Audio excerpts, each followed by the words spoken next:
نحمدہ ونصلی علی رسولہ الکریم اما بعد فاعوذ باللہ من الشیطان الرجیم بسم اللہ الرحمن الرحیم اللہم صلی علی محمد وعلی آل محمد کما صلیت علی ابراہیم وعلی آل ابراہیم انک حمید مجید اللہم بارک علی محمد وعلی آل محمد کما بارکت علی ابراہیم وعلی آل ابراہیم انک حمید مجید۔ پیارے آقا صلی اللہ علیہ وآلہ وسلم نے ارشاد فرمایا، جو شخص صبح کے وقت 10 مرتبہ اور شام کے وقت 10 مرتبہ مجھ پر درود پاک پڑھے گا، قیامت کے دن میری شفاعت اس پر حلال ہو جائے گی۔ شفاعت صلی اللہ علیہ وآلہ وسلم پانے کا کتنا آسان طریقہ ہے میرے بھائیو، لیکن اس کے ساتھ ساتھ فرض اعمال بھی جاری رکھنے ہوں گے۔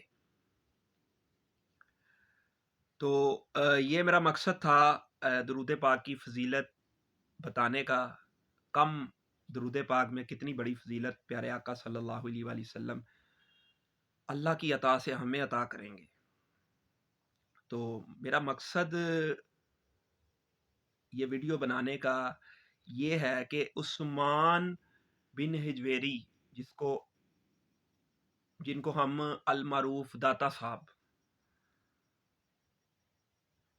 کے نام سے جانتے ہیں، تو داتا میرے بھائی صرف اللہ کی ذات، عطا کرنے والا صرف اللہ۔ تو پہلے بھی میں نے عرض کی تھی، جو پیدا ہوگا وہ حاجت روا نہیں ہو سکتا۔ حاجت روا وہی ہے، سبحان اللہ ذی لا یموت، پاک ہے وہ ذات اللہ کی جس کو کبھی موت نہ آئے گی۔ تو یہ میں آپ کو حوالہ بھی بتاؤں گا، سارا دکھاتا بھی ہوں۔ میرے پاس ایک کتاب ہے عثمان بن حجویری رحمہ اللہ تعالیٰ کی، کشف المحجوب۔ یہ دیکھیں میرے بھائی، یہ شبیر برادرز کے پرنٹنگ پریس، جو بریلوی مکتبہ فکر کا پرنٹنگ پریس ہے، وہاں پر چھپی ہوئی ہے، یہ آپ دیکھ سکتے ہیں، کشف المحجوب۔ اس میں انہوں نے نا اپنے سے پہلے گزرے جو بزرگ ہیں ان حضرات کے کچھ واقعات یہاں پہ جو ہیں نقل فرمائے ہیں، مطلب لکھے ہیں۔ تو ایک واقعہ میں نے اس میں پڑھا تو یقین جانے میرے تو پاؤں تلے سے زمین ہی نکل گئی، یہ اس طرح کی باتیں سن کر۔ یہ میں آپ کو دکھاتا بھی ہوں اور پورا پڑھ کے بھی سناؤں گا۔ یہ دیکھیے 208 نمبر پیج،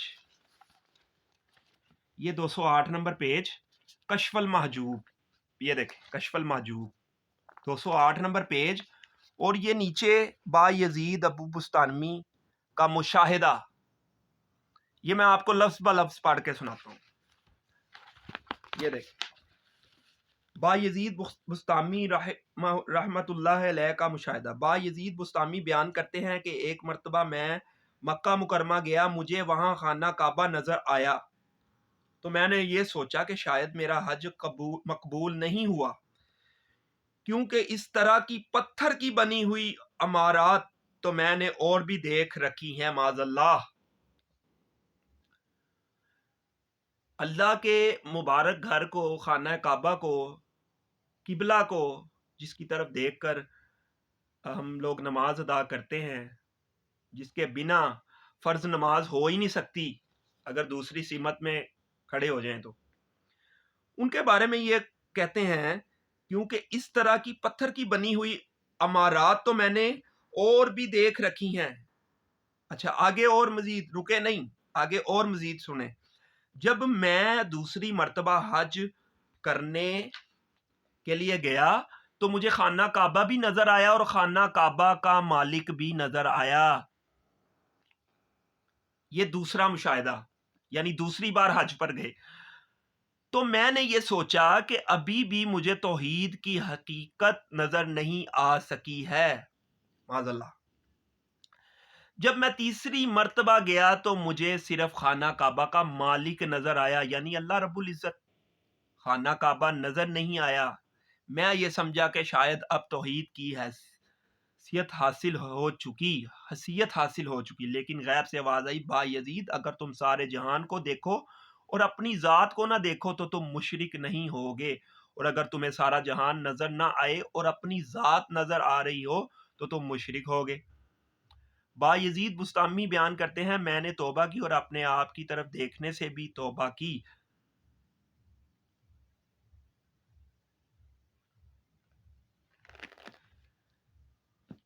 اس میں سے 208 نمبر پیج اور P T of page turn off کریں گے تو 209 نمبر پیج پر بھی یہ ایک چھوٹا سا واقعہ نقل ہوا ہے۔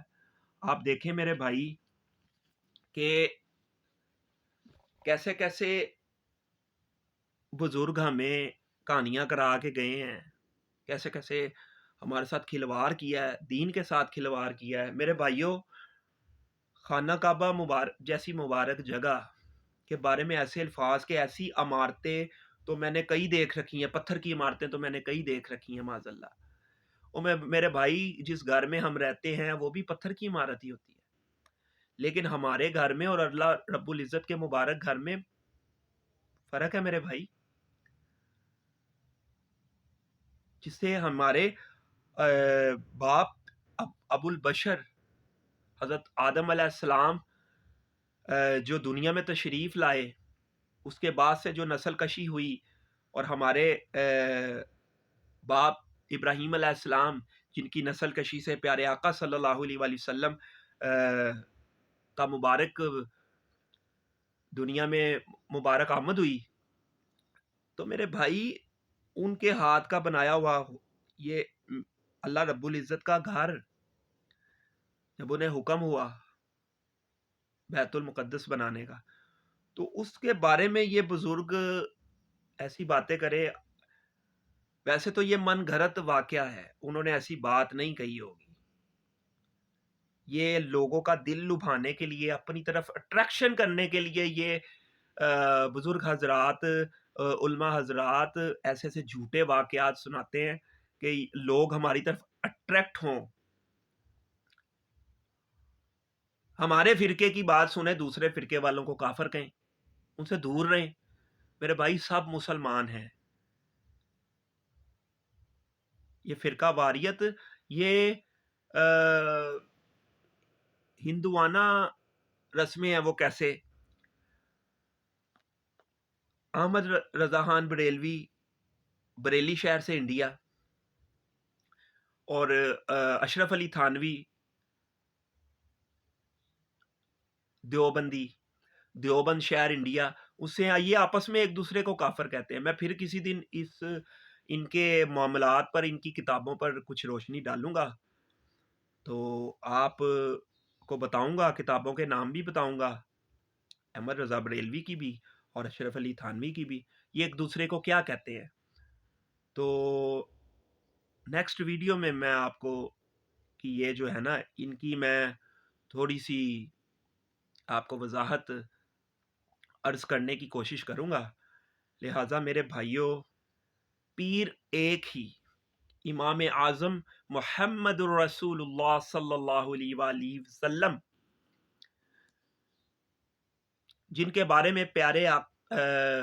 بارے میں امام احمد بن حنبل نے کہا تھا، ان پیارے آقا صلی اللہ علیہ وآلہ وسلم کی قبر مبارک کی طرف دیکھ کر کہ اس صاحب قبر کے علاوہ روئے ارض پر کوئی بھی ایسا شخص نہیں جس کے ساتھ اختلاف نہیں ہو سکتا۔ میرے بھائی آنکھیں کھولیں، دین پر خود تحقیق کریں، خود پڑھیں، قرآن ترجمے کے ساتھ پڑھیں اور اپنا ایمان بچائیں۔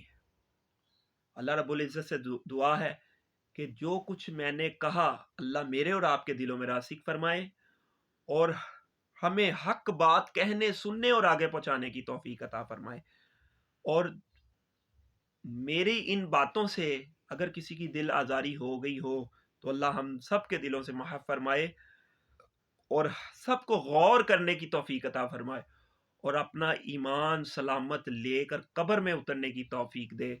اللہ رب العزت سے دعا ہے